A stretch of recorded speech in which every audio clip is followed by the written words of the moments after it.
of the TMS. Something's messing up here? Okay, I don't know how that happened. Randy, we're having a mess up issue. Looks like it cleared up. No, can you come look at my screen and you'll see the problem here? This is terrible. Yeah, it could have. Okay, here we go. The god of computers just intervened and solved this problem. Okay, because Cedar Heights was an early development, and some of the houses from the 19th century have been converted into doubles. I do talk a lot about that in the journal article, but not going to talk about it so much here. It really marketed itself on its proximity to very swanky Euclid Heights. It was a very solidly middle-class area, maybe even upper-middle-class Cedar Heights, and there were all kinds of deed restrictions, prohibiting sale of liquor and hardware, because businesses were permitted. For example, dairies were allowed in Cedar Heights, even up to 1920 and even beyond. There's some well-known dairying houses that have become double homes in the 20th century there. But in my research found the earliest double home, up and down double home, to be at 2206 Belfield Avenue, confirmed practically through tax duplicates to 1908. And I'm not saying this is the absolute first. Sometimes there's very poor records for a lot of homes. It's the earliest that I found. There could have been something from 1907. I just don't know about it. I don't believe that there were any doubles. I mean, most historians agree none before 1907 in Cleveland Heights built that way. And this, I would like to draw your attention to this house because it does have some early 20th century features, such as a recessed third floor dormer window. That came out of the shingle style, and it was originally intended for flower boxes. I call that home, which is presently owned by the Jerkison real estate family, the Richardson-Wellman house. Benjamin Richardson was the owner who had the house built. There's no evidence he ever lived there. Jesse Wellman, the next owner, lived there for a year in 1910, according to city directories. The census of that same year, lower left, lists 2 renting families and unusually writes 2206 upstairs. I usually don't see that in census records of that period, implying that an up and down double was not expected there. And 2264 Grandview Avenue, also from 1908, has an unusual trait for being on a corner, the Cecil Court. Instead of having an entry door on each side, on different streets, they're both in the front. Okay, now we're going to get into the topology here.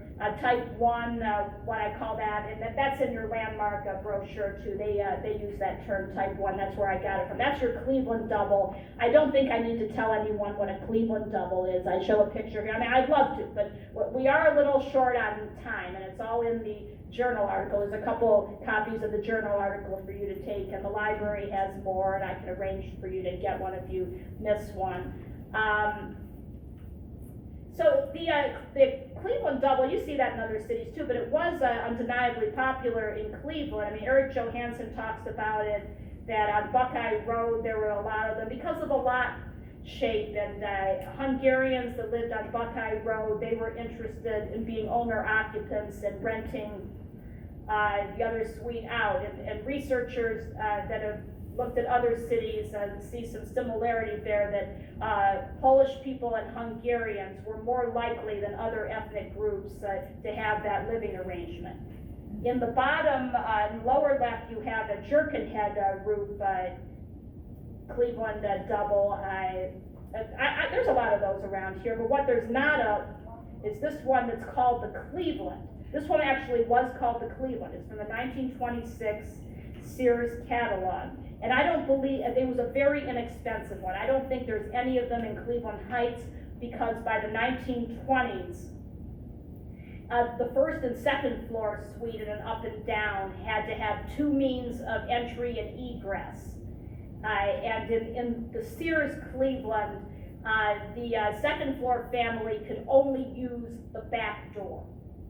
There was no way for them to use the front door, no stairs They were kept totally separate, kind of a pecking order there, it looks like maybe, the front family and the back family. Okay, here's the type 2 double. I was talking a little bit before about it. It's a little bit larger than the type 1 or Cleveland double. Oh, I did have something important to say about the Cleveland double. It generally has 2 bedrooms, but there are variant floor plans that shrink the dining room and kitchen and squeeze 3 bedrooms in there. Has anyone ever seen one of those or been in one? Okay, could you tell us a little bit about that? So the house I grew up in on Beechwood Avenue off Taylor had a sunroom in the very back attached to a back bedroom. That's It different. wasn't officially. No, I'm talking about official. Some of them have 3 bedrooms officially. They do. They just have rather minuscule kitchens and dining rooms. I see. Yeah, but I haven't. I was checking Zillow for it. I guess I'd have to check Zillow quite a bit. The type 2 doubles are a little roomier because they have that sun porch in the, or porch rather, in the front side, which is often enclosed to make a den or even another bedroom. Okay, here's the side-by-side double. There's all kinds of variations. There's even one on Delwood Road here, right by the library. In the upper left there, it has a jerkin head roof and large side dormers, a rather unique one. There's one I like on Belfield Avenue, a bungalow variant with brick and stucco. And the house in the center there, it has the 2 little windows on either side of the firewall, which, by the way, aren't always closet windows. Some of those are in the middle of the room. And does anybody know why there'd be windows and closets? And there's quite a few of them in Cleveland Heights. Anybody know? Yes, I Airflow. Yeah, oh, you're saying something, I can't hear you at all. Go on. Yes, because they weren't closets when they were built, they were built afterwards? No, they were closets, you see them in plans. Like airflow maybe. Yeah, that's what you were gonna say, Deborah, right? Air? Yeah, that's right. Didn't always have tumbling dryers. Nope, didn't always have that. Okay, and now we're getting into our corner double. And so if the entry door is in a different place on each side relative to the rest of the floor plan, so each side is going to be a little different. And sometimes there's a superior side, of a corner double. One side might have a little library on the first floor with its own closet. It might have more private interior stairs for the family living on that side, not right by the front door, but in the living room instead. There could be nice symmetry around the fireplace with bookshelves or windows. There could be one of those windows in a closet.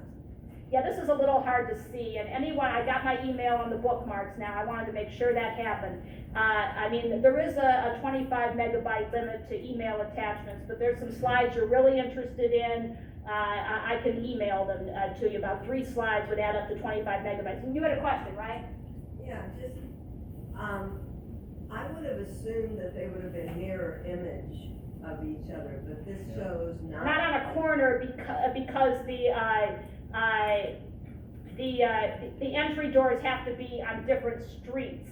In those U1 districts where they only can have corner doubles, they can't have the doors on the same street, which throws off the floor plan. So the only non-symmetrical ones would have been, or in general, would have been corner. That is a very good question. Are there, I haven't seen too many other non-symmetrical ones, maybe in the 19th century. Anybody know of any non-symmetrical, particularly side-by-side ones in the middle of the block? I'm sure I've seen them, I do see them, they're not common. No, they're sure not common. And then downstairs, one side might have bigger dining room and kitchen, and the other an extra porch. Upstairs, one side, the bedrooms might not all have closets. I saw that in a plan. On the better side of the corner double, all the bedrooms have closets. There might be windows in the closet of the master bedroom. The linen closet might be in the bathroom instead of in the hall. The bathroom might be bigger. But what I'm really wondering is if anybody has lived in a side-by-side double or any kind of double home where not all the bedrooms have closets.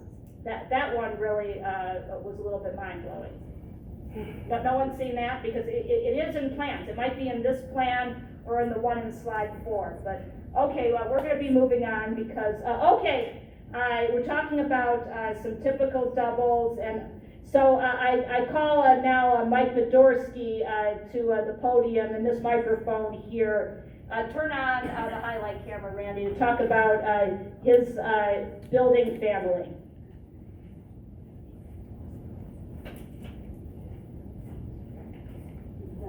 Yeah, I'm Michael Podorsky, and Jake was my grandfather.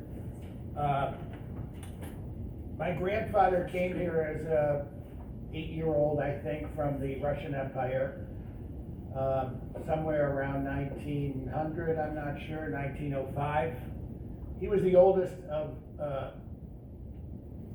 8 brothers and 1 sister. So he had to quit school early and start making money to support all the family. They lived off 105th Street on Pierpont Avenue in a very large double. I don't think that they had built it, but they lived in it.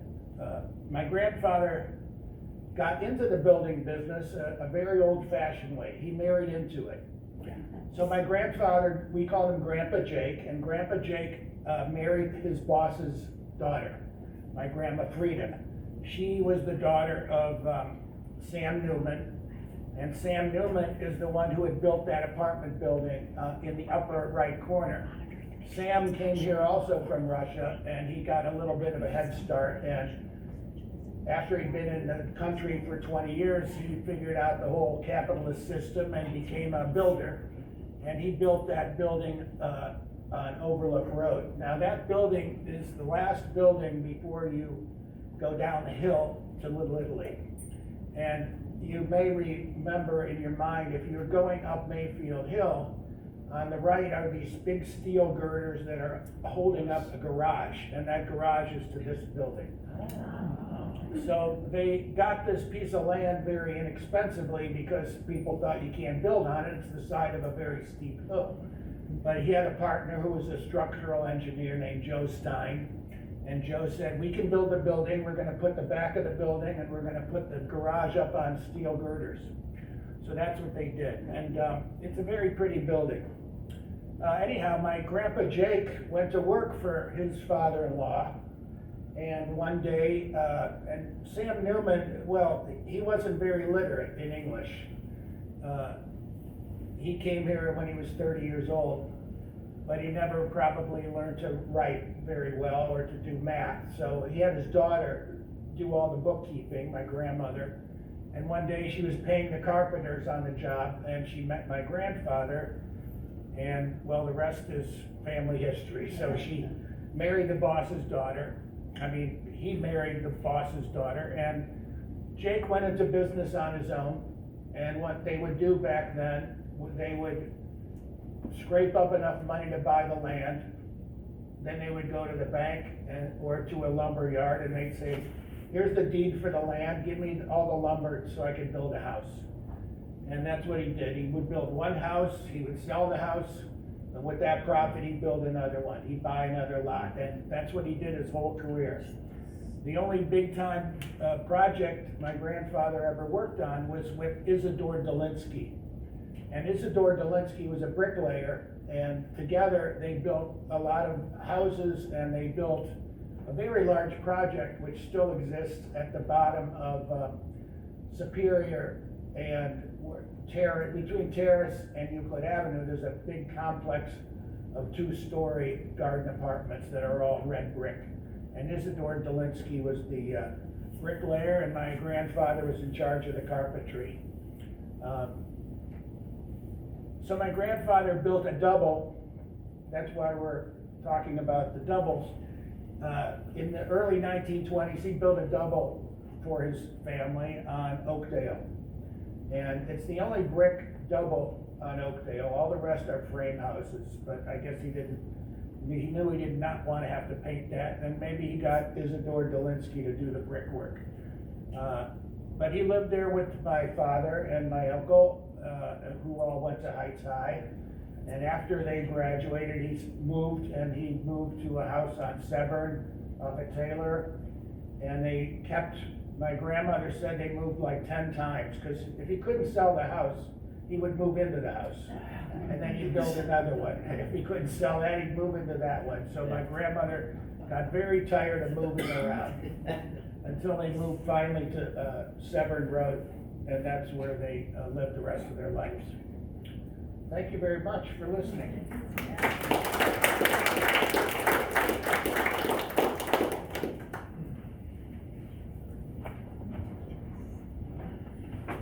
Thanks so much, Mike.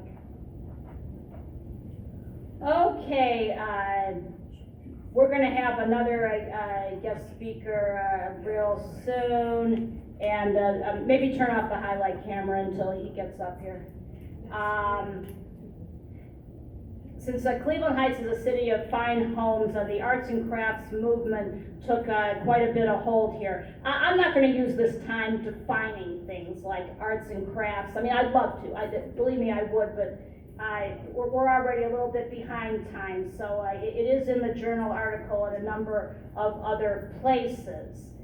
The only thing I'm going to say about that right now, on catalog homes and pattern book double homes, even have arts and crafts touches. I mean, Cleveland Heights really has terrific housing. Arts and craft movement spokesman Gustav Stickley noted the arts and crafts movement for simplicity, durability, and fitness for life. Now, has anyone seen what I call the matching up and down doubles on Cedar Road? They're over by the what used to be a Lutheran church, that's now a health center. Yeah, they have, both of them have Spanish tile roofs, which is an exotic component, and the arts and craft movement was interested in a lot of exotic elements that provided great beauty, simple low maintenance, and durability. A fireproof Spanish tile roof satisfied all criteria. And the prairie movement is also well represented in Cleveland Heights. I'm only going to talk about one trait of that. There's quite a bit of definitions in the journal article. Prairie homes tend to display a strong horizontality. I just walked by the prairie, a single home on Ellendon Road in the Ambler Heights neighborhood. That's maybe take a walk down there if you haven't seen it. This house here actually has more horizontality. It's a one-story double home. Not too many of those in Cleveland Heights. It doesn't get a lot of TLC. It's at the corner of Somerton Road and Lee. And that involved dormer there. That is to a crawl space, actually. It's just decorative, that's all. And you see the Frank Lloyd Wright, you see the 9 division perimeter grid windows there, and you even see those on Cleveland doubles, as I'm going to show you in a minute here. And then there's another double home. Those railings, those kind of remind one of like Frank Lloyd Wright architecture too, and it has a low-angled hip roof. That's on Belmar Road, the one in the inset photo there. Okay, there's that house on Meadowbrook. Now, does that have the perimeter grid windows? Maybe not, but there are Cleveland doubles on DeSoto Avenue and many other streets that do. Now this house does illustrate arts and crafts movement. I want to draw your attention to the upper enclosed porch there, where there's 5 groups of casement windows. Some of them are covered up by the inset photos, but each one is topped by a 5-light fan-style transom windows. Not every Cleveland double has those. And a lot of homes built in Cleveland Heights before 1930 have beveled glass or leaded glass. And the side lights of the door here on Meadowbrook, you see quite an elaborate leaded glass over here. And one of the best elements on any Cleveland Heights home and doubles, this is from a different house, is the bench under the dining room window flanked by the cabinets with nice glass work. And now because I talked about the arts and craft movement, I'm going to turn you over to Bill Hopkins. Start the highlight camera, thanks.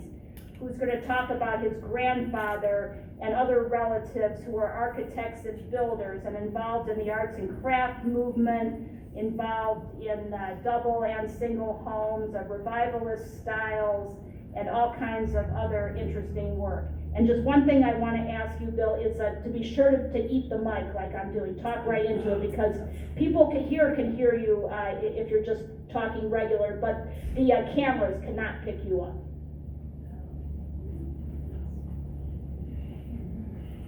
Okay, I'm gonna do my best to be quick here and not get too lengthy.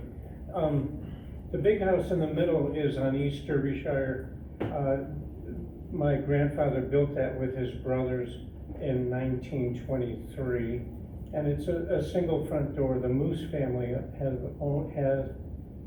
owned it for the last 60, 70 years, maybe more. And they also own a double on Renrock. It shows kind of how my grandfather's style evolved from the frame shingle to the Tudor in Shaker Heights at the bottom right. Briefly on his, that's my grandfather on the far right with his hammer. That's his hammer over there, which I still have. I have a few pieces of his old equipment, not much. But his family came over in the early 1850s. His grandfather came over, and they settled into west central Ohio. Unfortunately, land was $1 an acre because in the books they said the Army had just cleared out the Indians. And that's how land is given to immigrant families for $1 an acre in this country. His aunt did the same thing. They moved out west and they also got land for $1 an acre. But that's just kind of an aside. They were farmers and they learned on their own to build. They built farmhouses and barns. My grandfather he went to 8th grade and no schooling after that. None of his brothers went beyond 8th grade. There were 4 brothers that came up to Cleveland after World War I, and they started building first, as best I can tell, around the Stahl and the Meadowbrook land companies. They were a Catholic family, so they probably got the jobs fairly easily with Father Powers and the St. Anne's and the Meadowbrook Land Company. They built their first house in Shaker in 1922 or 23. My grandfather built it. His brother, the older brother, took credit for designing it, and the two of them split shortly after that, and they didn't make up for a good 40 years. My grandfather was considered the best builder in the family. He was the second of the 6 boys, second youngest, and when he was 16, he was laying out the barns for the family. He's told me he never made a single mistake. His father made him foreman of his older brothers when he was 16, which didn't make him popular. They all went to World War I. When they came back, they moved up to Shaker, to Cleveland Heights, and they were living on and off with the older brother. But I think his barns helped build the Tudor, the post and beam system, at least on the outside. He adapted to it pretty quickly. His homes are considered fortresses. He built them with tons of nails. He could drive a 6-inch nail in about 3 seconds. I saw him do it. The one tap just got the nail in, and then in 2 strokes it was done. It was about 2, if it went to 4 seconds, he was pissed. And he built everything himself. And my grandmother always complained that he never made enough money because he wouldn't expand and use more of the modern techniques, but he insisted on building it himself. He'd do 3 houses a year, my mother said. She was the oldest in the family and was his favorite, actually. I hope my cousins aren't here. But anyway, she knew a lot about his building, and he would be building a house, he'd be finishing it while he was starting another one, and then he would be planning a house. He was allowed to work in Shaker with no formal education, and this is his doubles on Winslow Road. I was in one about 25 years ago, and it was gorgeous. And the second floor is where he did his finest work. The second floors have like Norman stone fireplaces, and then a huge cathedral ceiling going up to the roof. And the third floor bedrooms are balconied around this central fireplace, cathedral ceiling for the living room.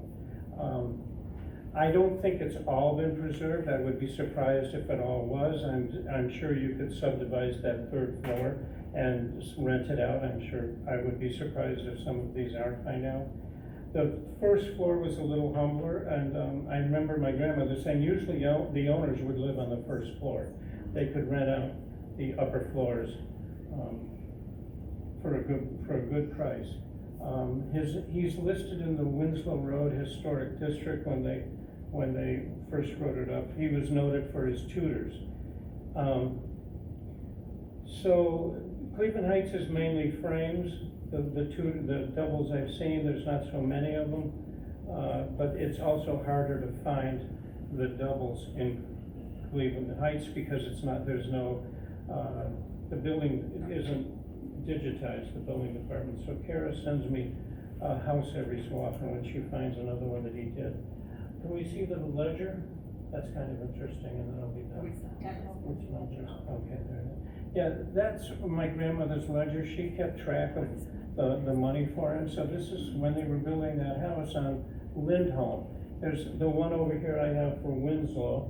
And I think the total came out to, what did we just find, about 11,000 back then? I think that's about what it cost to build those homes. I think that's it. Thanks. Yeah. Wow.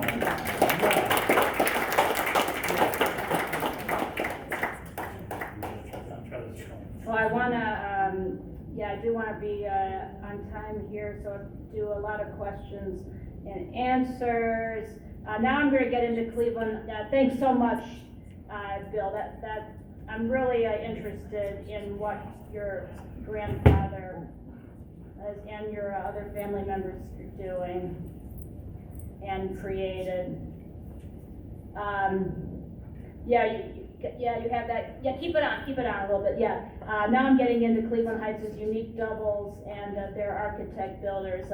I featured one that you saw right at the beginning on the cover of the Journal article. This house, and that had the same architect as the Euclid Gulf District, Bell and Howell, though it was not in Euclid Gulf, which doesn't allow doubles. This home here at the corner of Meadowbrook and Westminster, it is a corner building.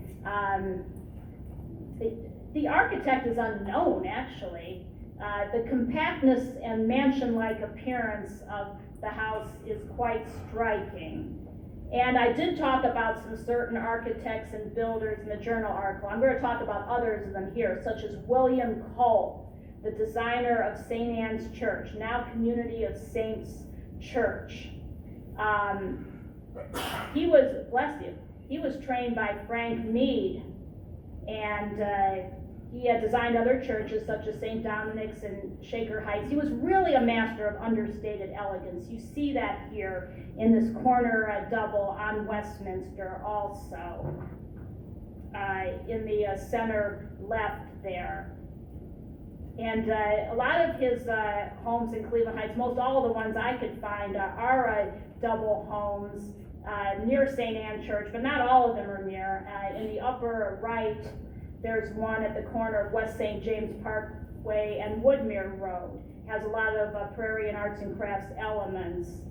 Bold lines in the window frames, prominent flower box brackets, and an arresting stone chimney. And then in the bottom left, you see, there's a few of these around Cleveland Heights with the gambrel roof and quite copious fenestration. And then in the bottom right, you see, he designed Paul Newman's former home at 2106 Renrock. And that has a gambrel roof. Another architect I'd like to talk about is someone who worked with, was it William, yes, who worked with William Cole at one time, Adrian Foos, or Foss. He also was an ecclesiastical architect. He designed St. Emmerich's Church right by West Side Market. He worked with William Cole for a while, and in Shaker Heights, I mean, he worked with other architects too. He was a Van Swearingen favorite. He designed many revivalist, particularly Tudor doubles in southern Shaker Heights, but his Prairie masterpiece here, he could never really build that in Shaker Heights because the Van Swearingens were against modernism. The owner asked me not to say where this house was, so if you recognize it, I think you do, just don't say anything. It's in the East Derbyshire Cedar Cottage Grove neighborhood. It is that's the neighborhood it's in, the cross streets there. I guess, okay. It is an up and down double in the Prairie style. It always had light colored stucco, accented by darker diamonds, and hipped roof, front window bank, pocket balconies, and on the inside it has many built-ins like you might expect in the Prairie, like a table attached to the wall and then seating attached to the floor, built-in cabinets. But those on the interior seem to be in the Tudor style. Yeah, I want to talk a little bit about servants. And yeah, a lot of people are surprised when I say that doubles in Cleveland Heights, I had servants. On DeSoto Avenue in 1930, 17 households. And by household on DeSoto Avenue, I mean in double, triple home, because DeSoto Avenue is great to study because it is 87.5% double, triple homes. There's only 15 singles on the whole street. And so of those doubles, 11.5 of them did have servants in 1930. And 3% still had servants in 1940, 1% in 1950. And the third floors were often the servants' quarters, so there would have been no need to cook on the third floor when these homes were built. Though some of them were right from the get-go, they were marketed as the third floor was marketed as living space rather than servant space. And one house I found 2 servants in 1930. That was that house featured on St. James Parkway on the cover of the Journal article. But by 1940 and 50, they didn't have any servants. And through the interviews, I found some servants even in 1960. Now I want to get a little, and I want to show you some features here. Yeah, Ray Hummer, he was really into detail. Bill's grandfather. That chest of drawers was for the servants' quarter. I really like that. And I'm also showing a call buzzer there in the middle of the wall in the lower right. Some people told me they didn't know what those were for. In the middle of a hall in a double home, as in a single home, that is to call the servant. And some of them, as we could see, survived to the present day. Now I'm getting more into the DeSoto Avenue research here. I discovered that the 3 generational households were more likely to have immigrants and owner-occupants than the others. And I found that in 1920 and 1930, in DeSoto Avenue's housing, a little more than half, no foreign-born adults were living there. But by 1940, that had vastly changed, especially for the 3-generational subset, like my family. They were 1.5 times more likely to have at least one born adult living there than the other doubles and triples. In the journal article, I talk a lot about female-headed households. I'm gonna skip over that right now, but I'm gonna use DeSoto Avenue to talk about a residential pattern that has been growing more and more in recent years. 100 years ago, you didn't hear too much about people living alone. And in, let's see, was it 1920 and 30, there was not one household on DeSoto Avenue with a solo resident. Okay, just bear with me here, right. And in 1940, only 1% of DeSoto Avenue households had just one person. 1950, 3%. And all of those solo residents were foreign adults, often a widow and an owner of a home, and all but one were female. Today I should have told, in 2020, I should have told you 28% of all U.S. households consist of only one person. And in Cleveland Heights, the figure is 37%. And I don't know, I don't have a separate figure for double and triple homes. And let's see, yeah. And now I have something a little bit special from someone you might know, your temporary mayor, Tony Kuda. He grew up in a triple home, a double home rather, on DeSoto Avenue. He was very happy there.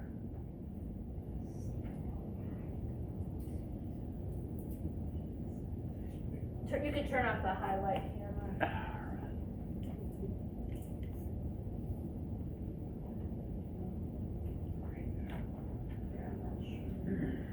Okay, there's a sound issue here. Let's see if I can troubleshoot this out. Randy, could you come up here for a second? The other Randy? Yeah, the librarian Randy. Okay.